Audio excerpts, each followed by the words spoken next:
الحمد للہ رب العالمین والصلاة والسلام علی خاتم النبیین اما بعد فاعوذ باللہ من الشیطان الرجیم بسم اللہ الرحمن الرحیم۔ پڑھیے الصلاة والسلام علیک یا رسول اللہ وعلی آلک واصحابک یا حبیب اللہ۔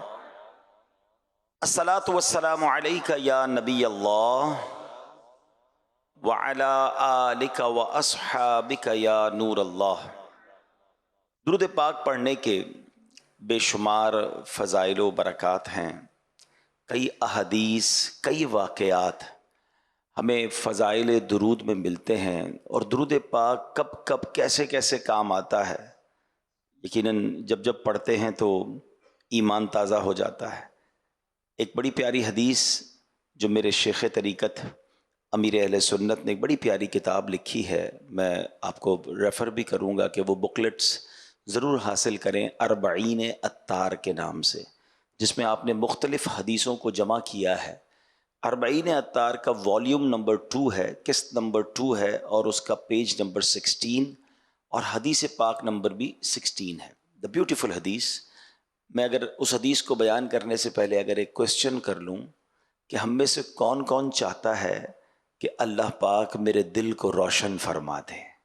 یقیناً ہر کوئی چاہتا ہے۔ کون مسلمان ہوگا جو نہ چاہے کہ میرا دل نورانی ہو جائے، میرا دل روشن ہو جائے؟ But what is the way to make your heart enlighten? کیسے ہمارا دل روشن ہوگا، کیسے نورانی ہوگا؟ تو آئیے انہی سے پوچھ لیتے ہیں جن کا دل رب نے نورانی بنایا ہے، جن کا دل کیسا تھا، مبارک دل کہ جس کو ایک بار نہیں، آپ کی حیات طیبہ میں 4 بار آپ کے دل مبارک میں نور کو داخل کیا گیا، سینے کو کھولا گیا۔ شق صدر جو ہے یہ نبی پاک کا معجزہ ہے۔ اور دل اقدس کیسا ہے کہ اعلیٰ حضرت لکھتے ہیں نا کہ تو جو چاہے تو ابھی میل میرے دل کے دھلیں، تو جو چاہے تو ابھی میل میرے دل کے دھلیں، کہ خدا دل نہیں کرتا کبھی میلا تیرا۔ وہ آقا فرما رہے ہیں، وہی فارمولہ دے رہے ہیں کہ دل روشن کیسے ہو سکتا ہے۔ ویری شارٹ اینڈ سویٹ حدیث پاک۔ نبی پاک فرماتے ہیں من اکثر الصلاۃ علی نور اللہ قلبہ، جو مجھ پر زیادہ درود شریف پڑھے گا اللہ عز و جل اس کا دل روشن فرما دے گا۔ یعنی کمال کا وظیفہ ہے کہ کتنے فوائد ہیں۔ اگر درود پاک کے کبھی بیٹھ کے لسٹ ڈاؤن کرے نا کہ کتنی برکتیں درود پاک کی، تو آپ کو شاید لسٹ بنتی چلی جائے گی۔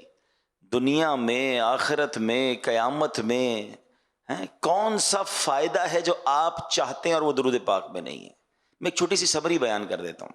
نیو ایئر ریزولوشنز پر بڑی بات ہوتی ہے کہ جناب یہ سال آپ کیسا گزارنا چاہتے ہیں، زندگی میں کیا بدلاؤ لانا چاہتے ہیں۔ تو لیٹس سٹارٹ فرام درود پاک، کیونکہ اگر میرا دل ہی روشن ہو جائے تو اس سے اچھا فیصلہ کیا ہوگا؟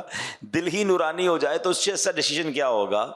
تو اب ذرا اگر ہم کبھی، میں آپ کو ایک سوال کرنا چاہوں گا کہ کبھی بھی فارغ بیٹھے ہو نا تو ایک لسٹ بنائیں کہ what will you want in this دنیا at the time of death and at the time of hereafter, اور ان ہیئر آفٹر۔ آپ دنیا میں کیا چاہتے ہیں، مرتے وقت کیا چاہتے ہیں، اور آخرت میں کیا چاہتے ہیں؟ ایک مسلمان ہونے کی حیثیت سے کبھی آپ لسٹ ڈاؤن کیجئے گا جو آپ کی خواہشیں، کیوں سمجھ لے گلدستہ آپ کی طرف بڑھاتا ہوں، ہر جملے پر آپ سبحان اللہ بھی اللہ کے ذکر کی نیت سے کہتے جائیے گا تو انشاءاللہ جنت میں درخت بھی لگتا جائے گا۔ آپ اگر چاہتے ہیں کہ آپ کی عزتوں میں اضافہ ہو تو درود پاک پڑھیے۔ آپ چاہتے ہیں کہ آپ کی روزی میں برکت آ جائے، اب درود پاک پڑھیے۔ آپ چاہتے ہیں کہ ذلت و رسوائی سے محفوظ رہیں تو درود پاک پڑھیے۔ آپ چاہتے ہیں بیماریاں دور ہو جائیں تو درود پاک پڑھیے۔ آپ چاہتے ہیں چہرہ روشن ہو جائے اور دل نورانی ہو جائے تو درود پاک پڑھیے۔ آپ چاہتے ہیں آپ کی زبان میں تاثیر آ جائے، آپ کی باتیں لوگوں کو سمجھ آنے لگ جائیں، آپ کی باتیں دل میں اترنے لگ جائیں، آپ درود پاک پڑھیے۔ آپ چاہتے ہیں کہ جناب قرضے سے، پریشانی سے، ٹینشن سے آپ دور رہیں، بلاؤں سے دور رہیں تو درود پاک پڑھیے۔ آپ چاہتے ہیں کہ مرتے وقت نبی پاک کا دیدار نصیب ہو جائے تو درود پاک پڑھیے۔ آپ چاہتے ہیں کہ ایسے قبر میں جاؤں جیسے نبی پاک اپنے ہاتھوں سے قبر میں اتار رہے ہیں تو درود پاک پڑھیے۔ آپ چاہتے ہیں قیامت تک میری قبر میں نور مصطفیٰ جگمگاتا رہے تو درود پاک پڑھیے۔ اچھا آپ چاہتے ہیں کہ محشر کے دن نبی پاک کے پرچم تلے اٹھنا نصیب ہو تو درود پاک پڑھیے.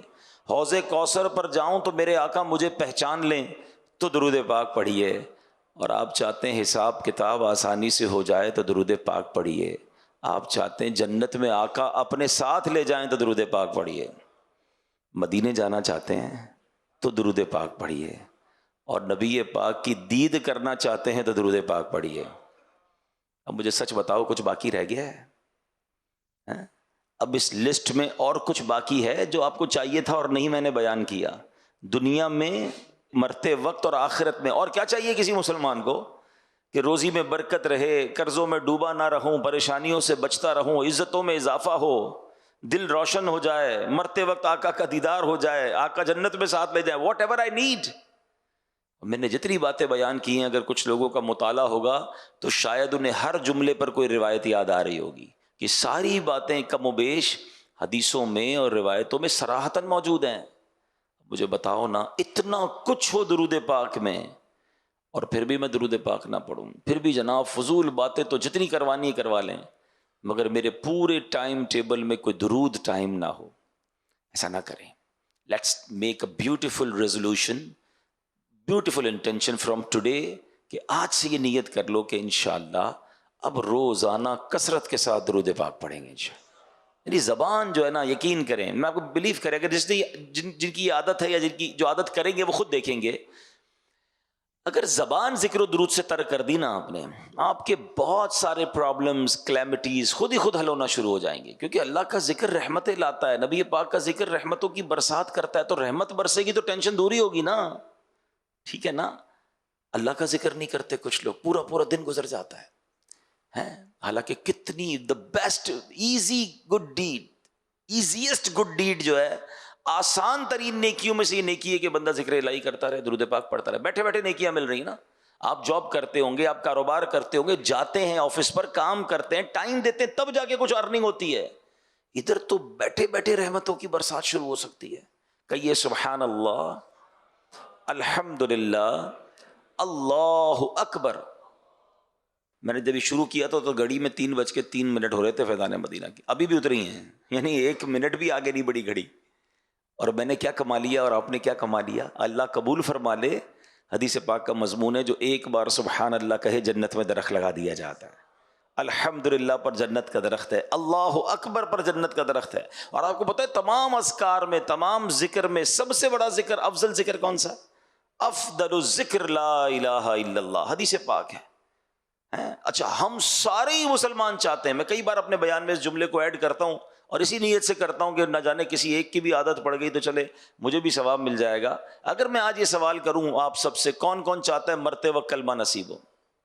سب نے ہاتھ اٹھا لیا. اور کیوں نہ چاہے گا، مسلمان کی تو تمنا یہی ہے اللہ مرتے وقت کلمہ نصیب کرنا. کیوں؟ کیونکہ حدیث پاک میں بھی یہ مضمون ملتا ہے نا کہ جس کا آخری کلام لا الہ الا اللہ ہوگا دخل الجنہ، وہ جنت میں داخل ہو جائے گا. ٹھیک ہے نا. لیکن ایک سوال ہے کہ مرتے وقت تو سارے چاہتے ہیں کلمہ پڑھنا. آج پورے دن میں کتنی بار کلمہ پڑھا ہے؟ پچھلے پورے ہفتے میں کتنی بار ہم نے کلمہ پڑھا ہے؟ یعنی جیتے جی کلمہ پڑھنے کے لیے تیار نہیں ہے، مرتے وقت سارے کلمہ چاہ رہے ہیں. بھائی روز پڑھے نا، کوئی ایک تسبیح تو کلمے کی روز پڑھیں. افضل الذکر ہے اور لا الہ الا اللہ کہنے پر بھی جنت میں درخت لگا دیا جاتا ہے. اور یاد رکھیے جب بھی آپ برڈن میں ہوتے ہیں نا، زبان سے جملے ادا کرنا مشکل ہو جاتے ہیں. کبھی آپ کے سر میں درد ہو، بخار ہو، آپ کو بات کرنے کا جی نہیں چاہتا، کوئی آ کر بات کرے آپ کہتے ہیں آج تھوڑا سا طبیعت ٹھیک نہیں، آج موڈ نہیں ہے بات کرنے. ایسا ہی نا، you don't want to speak whenever you feel tired اور whenever you feel sick. جب بھی بیمار ہوں گے، تکلیف میں ہوں گے، برڈن ہوگا، بات کرنا نہیں چاہیں گے.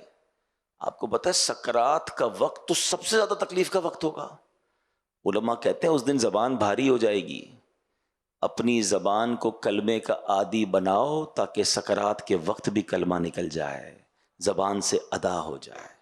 تو let's make a beautiful intention. آج نیت کر لیں کہ انشاءاللہ اب روزانہ اللہ اور اس کے رسول کا ذکر کروں گا انشاءاللہ. اور اس کے لیے وقت نکالیں، صرف نیت سے کام نہیں ہوگا. You have to make your schedule. اب آپ کہیں حضرت بزی لائف ہے، الگ سے ٹائم کہاں سے نکالیں؟ آپ اپنے ٹائم کے اندر ہی ٹائم نکال سکتے ہیں. بہت سارے ایسے ٹائم ہوتے ہیں جو فارغ ہوتے ہیں.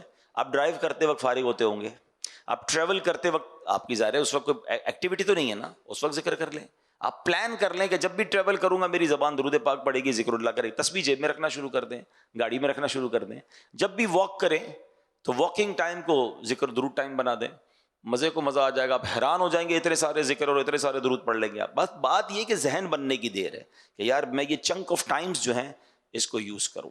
آئیے میں آپ کو ایک بڑا کمال کا ایمان افروز واقعہ سناتا ہوں, اور یقین کریں یہ ہسٹوریکل واقعہ ہے, مگر اس میں آپ کو اسلام کی وسعت, نبی پاک علیہ الصلوۃ والسلام کا بڑا دل, اور پھر سبحان اللہ میرے رب کی رحمت کیسی ہے, یہ سب باتیں آپ کو اس واقعے سے سیکھنے کو ملیں گی. پہلے تو یہ آپ کو یاد ہونا چاہیے کہ سرکار دو عالم صلی اللہ تعالی علیہ وسلم کے ایک بڑے ہی پیارے چہیتے صحابی اور چچا, وہ کون ہیں؟ حضرت حمزہ رضی اللہ تعالیٰ, امیر طیبہ, ٹھیک ہے نا, جو گئے مدینہ شریف تو سید الشہداء رضی اللہ تعالیٰ عنہ کی مزار پر حاضری دی ہوگی جبل احد پر.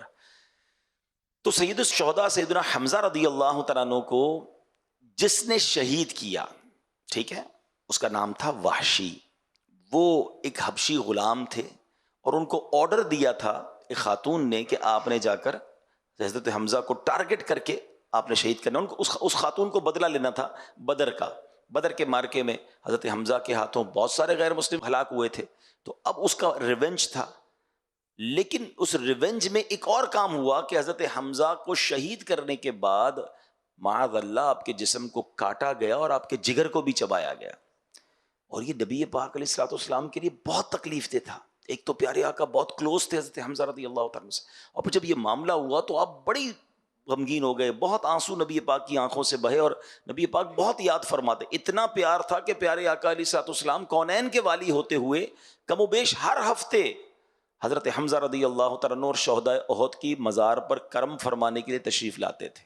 ابھی آپ غور کریں کہ نبی پاک کسی کی قبر پر چلے جائیں تو پھر اس پر رحمتوں کی برسات کا عالم کیا ہوگا. تو اتنا کلوز ریلیشن, لیکن وسعت قلبی, معافی اور درگزر اور اسلام سے محبت دیکھیں. اچھا یاد رہے کہ اس خاتون نے بھی, وحشی نے بھی پھر اسلام قبول کر لیا. اب یہ دونوں صحابی ہیں, تو اب ہم ان کے بارے میں کوئی مائنس بات نہیں کریں گے. جب اللہ رسول نے معاف کر دیا تو ہم کون ہوتے ہیں بات کرنے والے. مگر میں بتانے کے لیے کہہ رہا ہوں کہ کتنا بڑا معاملہ تھا یہ. لیکن ہوا کیا کہ نبی پاک علیہ الصلوۃ والسلام نے اپنا ایک قاصد بھیجا, اپنا ایک نمائندہ بھیجا. کس کے پاس؟ وحشی کے پاس, جو اس وقت ایمان نہیں لائے تھے, کہ وحشی کو جا کر اسلام کی دعوت دو. اب آپ غور کریں کتنی بڑی مہربانی تھی, معاف تو کر دیا مگر کسی کو کفر سے نکال کر اسلام میں داخل کر دینا, اس پر کتنا بڑا احسان ہے, اس کی تو آخرت بن جائے گی نا. تو جب نبی پاک علیہ الصلوۃ والسلام کے جو نمائندہ تھے وہ وحشی کے پاس پہنچے اور ان کو اسلام کی دعوت دی, تو انہوں نے بڑا کمال کا ذکر کر دیا. وہ کہتے ہیں کہ تمہارے نبی علیہ الصلوۃ والسلام سے جا کر کہو کہ اے محمد صلی اللہ علیہ وسلم, آپ مجھے اسلام کی دعوت کیسے دے رہے ہیں؟ کیونکہ آپ تو فرماتے ہیں جس نے کسی جان کو قتل کیا یا اللہ کا شریک ٹھہرایا یا بدکاری کی, قیامت کے دن اس کا عذاب دگنا کر دیا جائے گا اور وہ ہمیشہ اس میں رہے گا. میں نے تو سارے کام کیے ہیں, میں نے تو یہ سارے کام کیے, میں قتل بھی تو کیا تھا نا, حضرت حمزہ کو شہید کر دیا تھا, اور باقی سارے کام تو میں نے تو یہ سارے کام کیے, تو آپ مجھے اسلام کی دعوت کیسے دے رہے ہیں؟ میرے لیے کوئی رخصت ہے؟ میں اسلام قبول بھی کر لوں اور بخشا بھی نہ جاؤں تو پھر کیا فائدہ اسلام قبول کرنے کا؟ آپ سوچیں نیگوشیشن ہو رہی ہے, حالانکہ یہ وہ شخصیت ہے جنہوں نے نبی پاک کے چچا کو شہید کیا ہے. قاصد آئے کہتے ہیں وحشی تو یہ کہہ رہے ہیں یا رسول اللہ کہ میں نے تو یہ سارے غلط کام کیے ہیں, تو میرے لیے کوئی رخصت ہے کہ نہیں ہے؟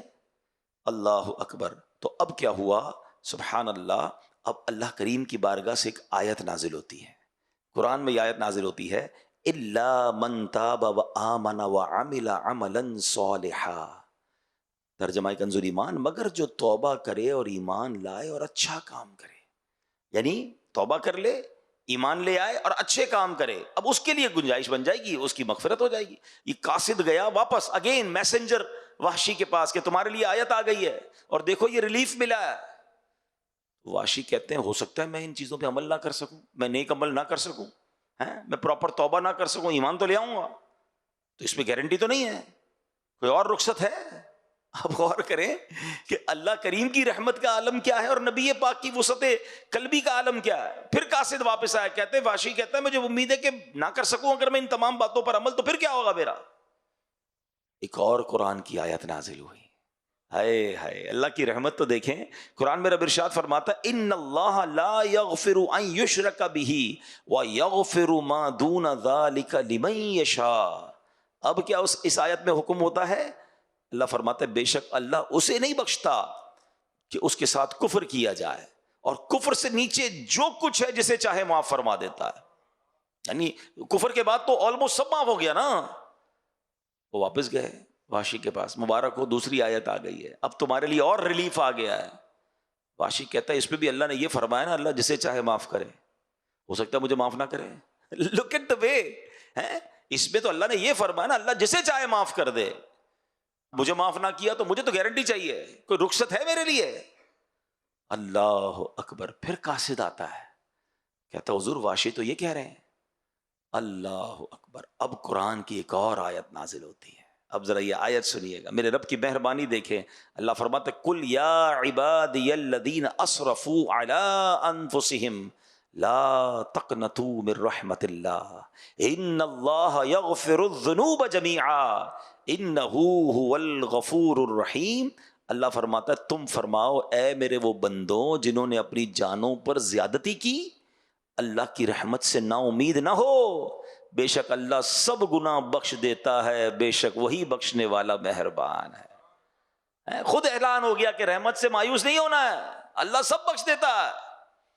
اب واشی کے پاس پھر قاصد گئے، third time. Look at the way of نیکی کی دعوت آف اسلام، کہ کسی طرح بندہ مسلمان ہو جائے. اب واشی کہتے ہیں ہاں اس میں گارنٹی ہے، یہ جو آیت ہے اس میں گارنٹی. وہ مسلمان ہو گئے. جب وہ مسلمان ہوئے ان کے ساتھ کچھ ساتھی تھے وہ بھی مسلمان ہو گئے. اب صحابہ کرام علیہم رضوان نے بڑا پیارا نبی پاک سے سوال کیا، حضور یہ جو آفر، یہ جو رخصت، یہ جو ریلیف قرآن پاک میں آیا ہے صرف وحشی کے لیے یا ہمارے لیے بھی ہے؟ نبی پاک فرماتے ہیں یہ تمام مسلمانوں کے لیے ہے. ہائے ہائے، ساڈا بھی کم ہو گیا نا. اب ذرا غور کیجئے کہ یہ آیت کریمہ کتنی کمال کی، اور اس پورے واقعے میں کتنے لیسن ہیں. میں کہوں ہم میں سے کوئی ایسا نہیں ہے جس کو کسی نے ایسی تکلیف دی ہو.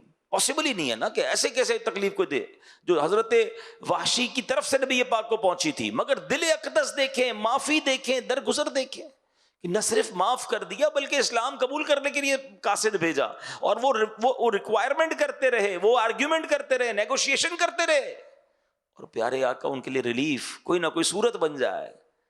کیا ہم ایسا کبھی سوچ سکتے ہیں؟ ہم کیا کسی تکلیف دینے والے کو معاف کرتے ہیں؟ کیا ہم درگزر کرتے ہیں؟ غور کیجئے. ہمارے بہت سارے پرابلمز کی ایک بڑی وجہ یہ ہے کہ ہم ریونج لینے کا سوچتے ہیں.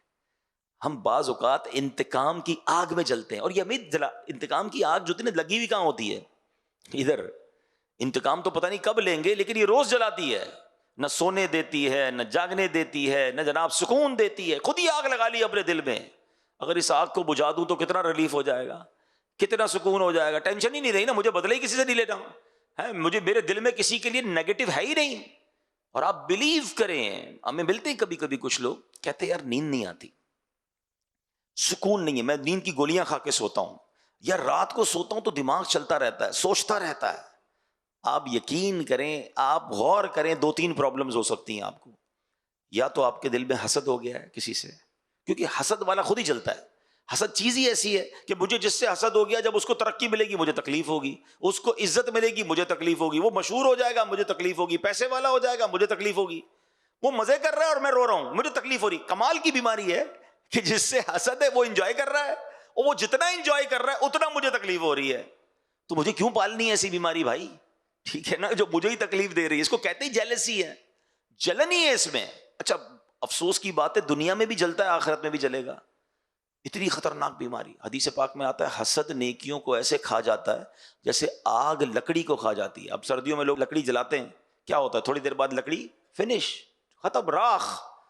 ایسی نیکیاں ختم. اتنی مشکل سے نیکی کروں، نماز پڑھوں، سردی میں وضو کر کے نماز پڑھوں، یا روزے رکھوں، یا تلاوت کروں، یا صدقہ خیرات دوں، اور حسد کر کے سب جلا دوں، تو مجھ سے بڑا بے وقوف کون ہوا بھائی؟ تو آلویز ٹرائی ٹو انڈرسٹینڈ کہ جس کو سکون سے نیند نہیں آتی نا، یا تو وہ بدگمان ہے کسی کے بارے میں، نیگیٹو سوچتا ہے، یا اس نے حسد پال لیا ہے، یا ریونج ہے اس کے دل میں، بدلے کی آگ میں جل رہا ہے، اس کو نہیں آئے گی نیند. آپ دل سے سب نکال دو, کلین کر دو, یقین کرو ایسی نیند آئے گی کہ مزے کو مزہ آ جائے گا. جب مجھے کسی سے ٹینشن ہی نہیں ہے, مسلمان کی خوشیوں میں خوش ہونا شروع کر دیں. حسد کا اپوزٹ پتہ ہے کیا ہے؟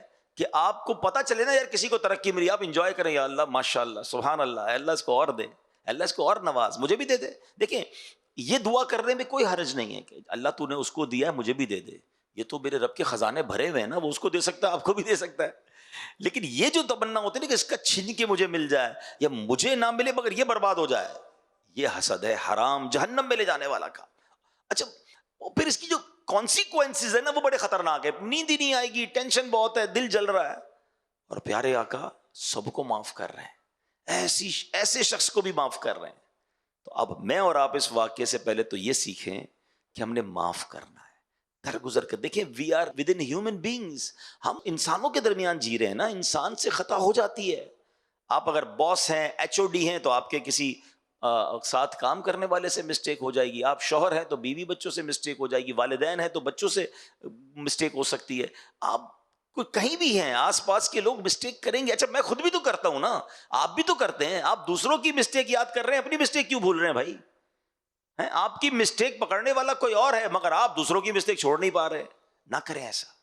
اور یہاں میں بڑی ایک باریک سی بات کہہ کر آگے نکل جاؤں گا.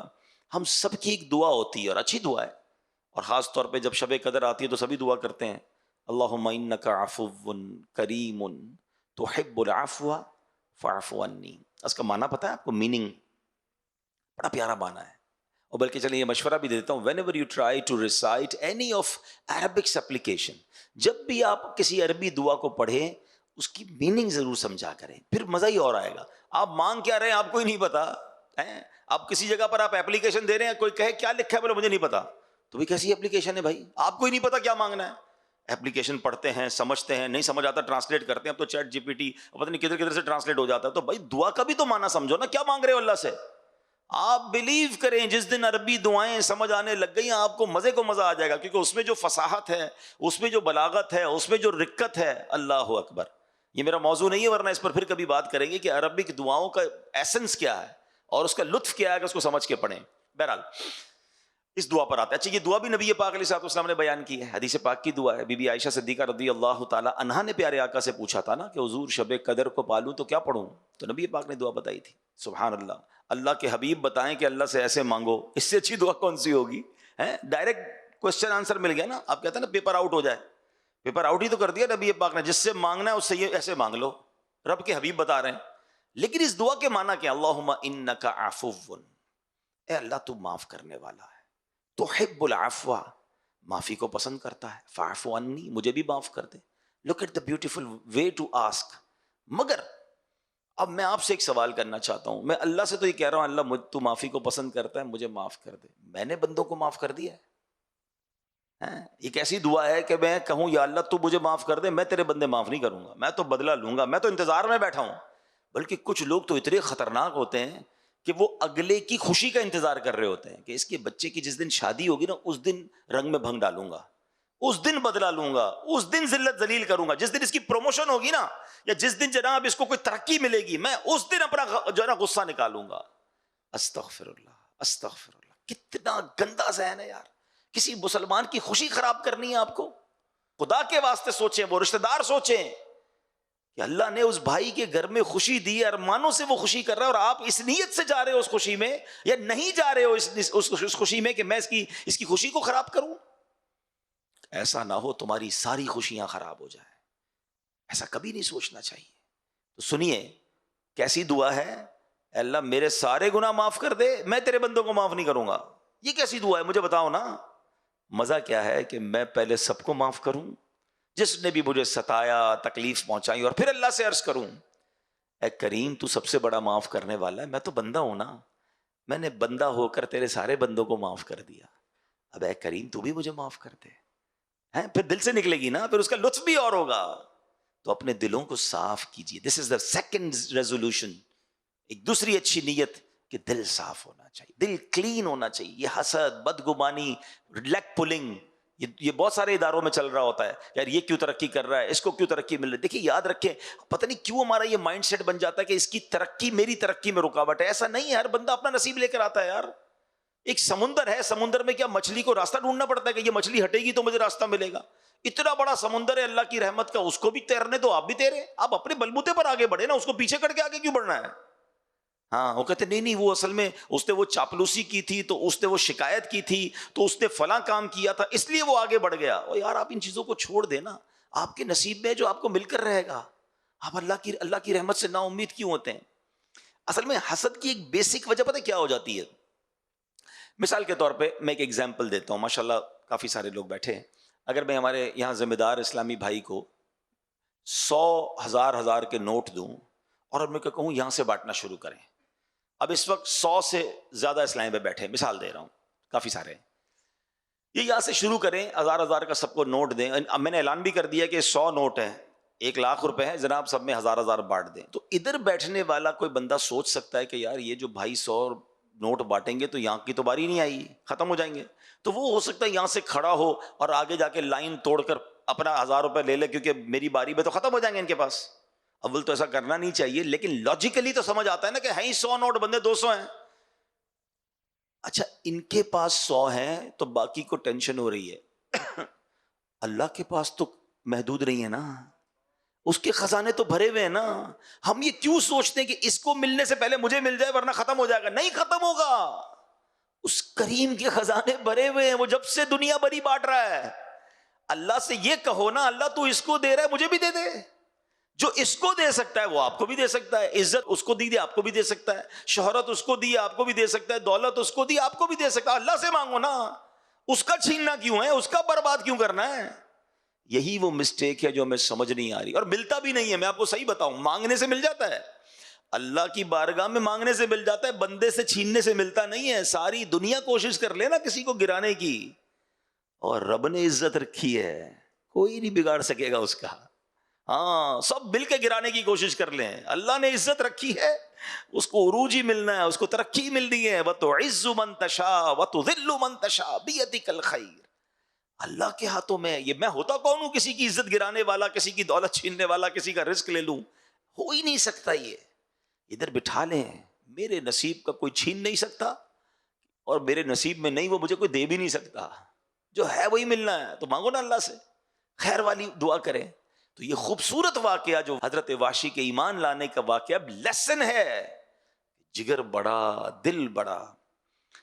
میرا موضوع نہیں ہے لیکن چلیں ذکر کر دیتا ہوں کہ خواجہ خواجگان خواجہ غریب نواز نے, ان کا ایک بڑا پیارا جملہ ہے کہ اللہ کے دوست کی 3 نشانیاں ہیں.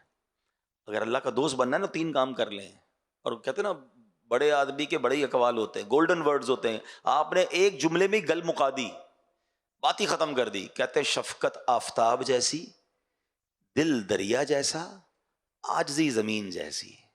واللہ میں کہتا ہوں, میں اور کوئی بیان نہ کروں, صرف اس ایک جملے کو میں اور آپ سمجھ کر عمل شروع کر دینا, اپنا سیشن کمپلیٹ ہے. کیا فرماتے ہیں؟ شفقت آفتاب جیسی.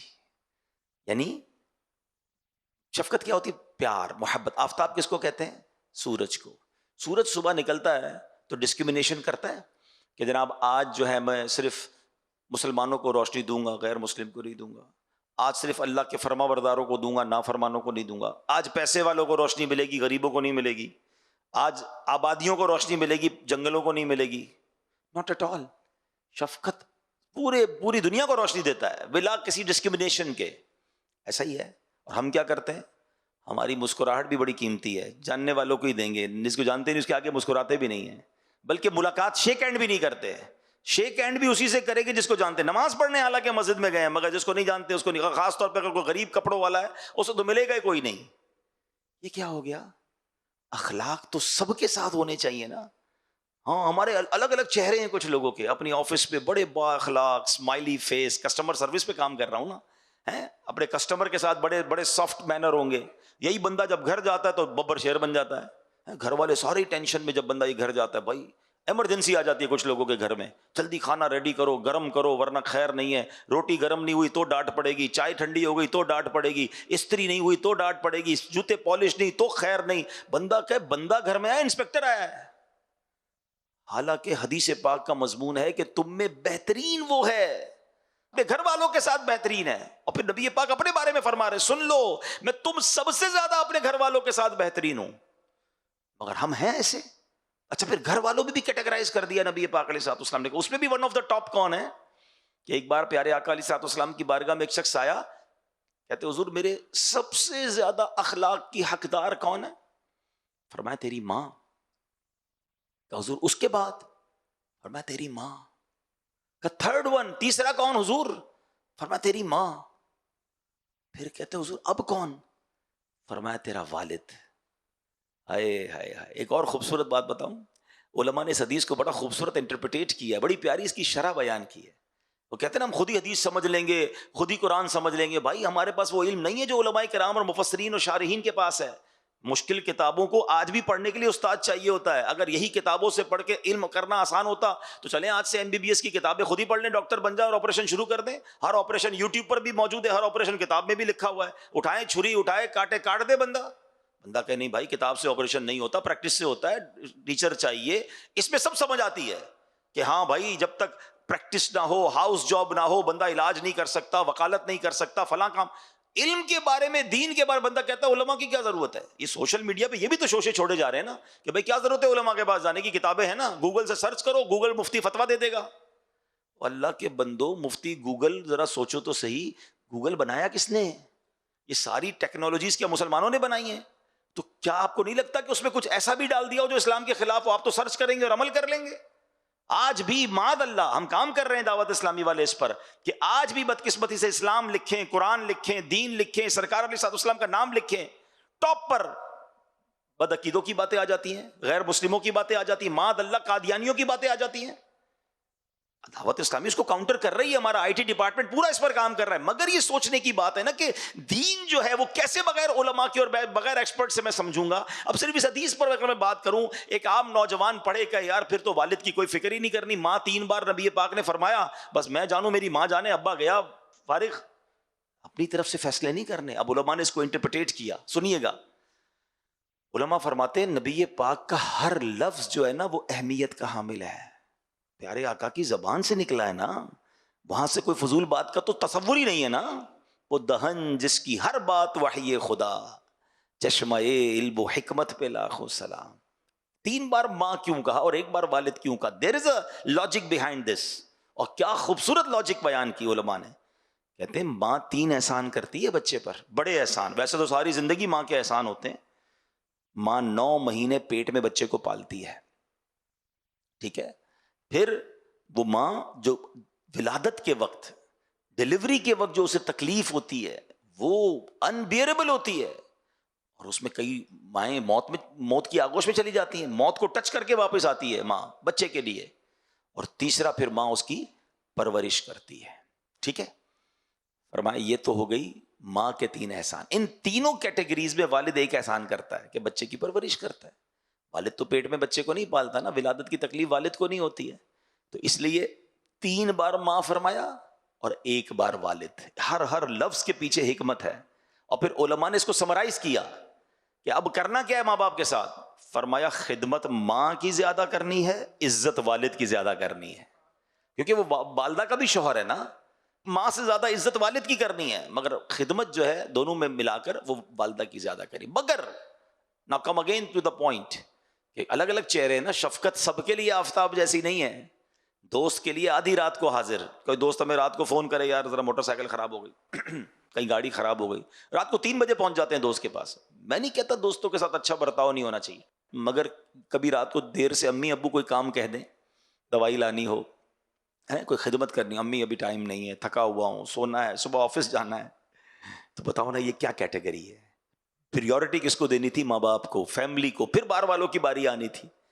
تو خیر خواجہ صاحب کا جملہ آج میں چاہوں گا اب یاد کر کے جائیں, شفقت آفتاب جیسی. دوبارہ ریپیٹ کر لیں, شفقت آفتاب, دل دریا جیسا. اب دل دریا جیسا سے کیا مراد ہے کہ آپ نے دیکھا ہوگا جو دریا ہے, کبھی کسی دریا پر کوئی بورڈ دیکھا ہے کہ جناب اس دریا میں صرف منرل واٹر آ سکتا ہے, آبشار کا پانی آئے گا, بارش کا پانی آئے گا, نو گندا پانی ایٹ آل نہیں. دریا میں بارش بھی آ رہی ہوتی ہے, آبشار بھی آ رہا ہوتا ہے, ندی نالے بھی آ رہے ہوتے ہیں, جانور بھی نہا رہے ہوتے ہیں. دریا سب کو لے کے چل رہا ہوتا ہے, اپنے رنگ میں رنگ کے چل رہا ہوتا ہے. اس کا مطلب یہ کہ دل دریا جیسا ہونا چاہیے. آپ کی حوصلہ افزائی کرنے والے بھی ہوں گے، آپ کو اپریشیٹ کرنے والے بھی ہوں گے، اور آپ کو کرٹیسائز کرنے والے بھی ہوں گے. زندگی میں یہ ہوتا رہتا ہے. یاد رکھیے گا، اگر آپ نے، میں بڑی ویژنری بات کرنے جا رہا ہوں، یہ آپ کو آفس میں بھی کام آئے گی، فیملی میں بھی کام آئے گی، محلے میں بھی کام آئے گی، اور دین کے کاموں میں بھی کام آئے گی، کہ اگر بڑا کام کرنا ہے نا تو جگر بڑا کر لو، دل بڑا کر لو. جو خواجہ صاحب نے فرمایا دل دریا جیسا کر لو تو آپ کامیابی پاؤ گے. آپ بات بات پر اگر ناراض ہونے والے ہیں کہ یار اس نے دل توڑ دیا، اس نے جناب ڈسکریج کر دیا، ساتھ تو دیتا کوئی نہیں ہے، کون کرے بھائی کام، تو پھر آپ کچھ بھی نہیں کر سکتے ہیں. آپ کام کریں گے تو محبت کرنے والے بھی ملیں گے، کچھ کرٹیسائز کرنے والے بھی ملیں گے. چل سب کو لے کے چلیں، برداشت کریں. نبی پاک نے کیا کیا تھا؟ پیارے آقا جب اسلام کی دعوت پیش کی، نبی پاک کے تو اپنے مخالف ہو گئے تھے نا، فیملی ممبر مخالف ہو گئے. ساری زندگی نبی پاک کے گن گانے والے. آپ کو پتا ہے پیارے آقا کا اسٹیٹس کیا تھا؟ اسلام کا اعلان کرنے سے پہلے آپ سب سے بڑے لوگوں کی امانت رکھنے والے تھے. امین کہتے تھے لوگ، اور اپنے پیسے رکھواتے تھے، اپنی چیزیں رکھواتے تھے. اتنا بھروسہ تھا نبی پاک پر. اور اللہ اکبر، آپ نے اللہ کا نام لینا تو کیا شروع کیا، آپ کی اپنی فیملی ممبر آپ کے خلاف ہو گئے، جان کے پیاسے ہو گئے. تو نبی پاک بھی کہہ دیتے کہ بھائی کیا ضرورت ہے، اتنی مخالفت ہو رہی ہے، میں جانوں اللہ اللہ کرتا رہوں گا ساری زندگی. وہ تو ہادی تھے، وہ تو پیمبر تھے، وہ تو اللہ کا پیغام لے کر آئے تھے، ڈٹے رہے. کتنی تکلیفیں، پتھر مارے گئے طائف میں، میرے آقا نے تو ہمت نہیں آ رہی.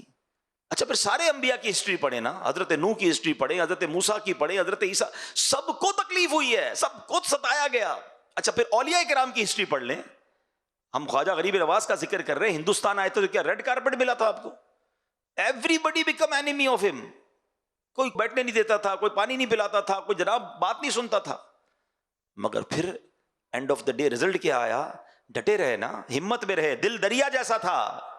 90 لاکھ کم و بیش غیر مسلموں نے خواجہ کے ہاتھ پر اسلام قبول کر دیا. دس از دا ریزلٹ.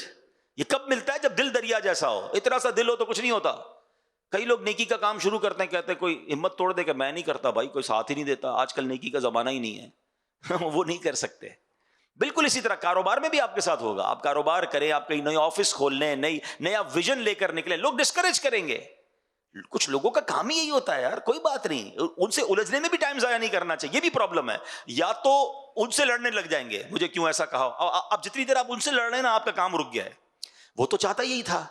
کبھی روڈ پر چلتے ہوئے کتے کو جواب دیا آپ نے؟ آپ جا رہے اور کتا بھونکنا شروع کر دیا، آپ کہ میں بھی رک کے اس کو بھونک کے جواب دوں گا، جب تک یہ چپ نہیں ہوگا میں بھی چیختا رہوں گا. اور کتا تو موج میں آ جائے گا، چلو بھائی میرا ساتھی مل گیا، کمپیٹیٹر مل گیا. عقل مند کیا کرتے ہیں؟ کتے کا کام بھونکنا، اپنا کام منزل، وہ رستہ نہیں رکتا. یہی ویژن جس دن آپ کو مل گیا نا، کہ اگر آپ نے کوئی ٹارگٹ پہ پہنچنا ہے تو اپنی منزل کی طرف چلتے رہیں. آپ کو پھول دینے والے بھی ملیں گے، آپ کو کانٹے بچھانے والے بھی ملیں گے، لیکن اگر منزل کی طرف آپ چلتے رہے، اور اگر اللہ کی رضا کے لیے کام ہو رہا ہے، اللہ کی رضا ساتھ ہے، نیت اچھی ہے، ایک وقت آئے گا یہ کانٹے بچھانے والے بھی پھول دینے والے بن جائیں گے. اللہ بندوں کو راضی کر دیتا ہے. ایسا ہی تو ہوا نا اولیاء کرام کے ساتھ. کیا ہوا؟ پہلے سارے مخالف تھے، آج سارے ہی چاہنے والے. مجھے بتاؤ نا، خواجہ صاحب ہمارے نہ خاندان کے ہیں، نہ ہم نے کبھی دیکھا ہے، ہم میں سے کئی اجمیر گئے بھی نہیں ہیں، کوئی خونی رشتہ بھی نہیں ہے، مگر ادھر بستے ہیں خواجہ ہمارے ہیں. امام حسین، ہم میں سے کئی تو ہو سکتا ہے سیدوں، مگر بہت سارے نہیں ہیں.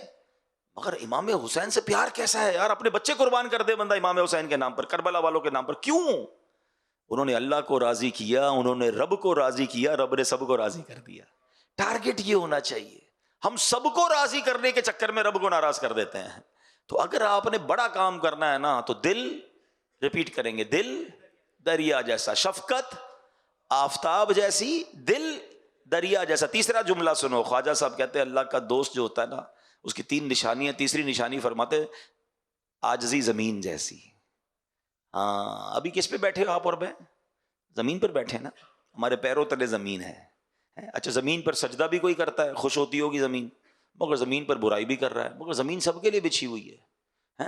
زمین کو کوئی گھاس بھی لگا رہا ہے، اس پہ پھول بھی اگا رہا ہے، اس کو بھی زمین موقع دے رہی ہے. اور زمین پر کوئی گندگی کر رہا ہے، زمین اس کو بھی کچھ نہیں کہہ رہی ہے.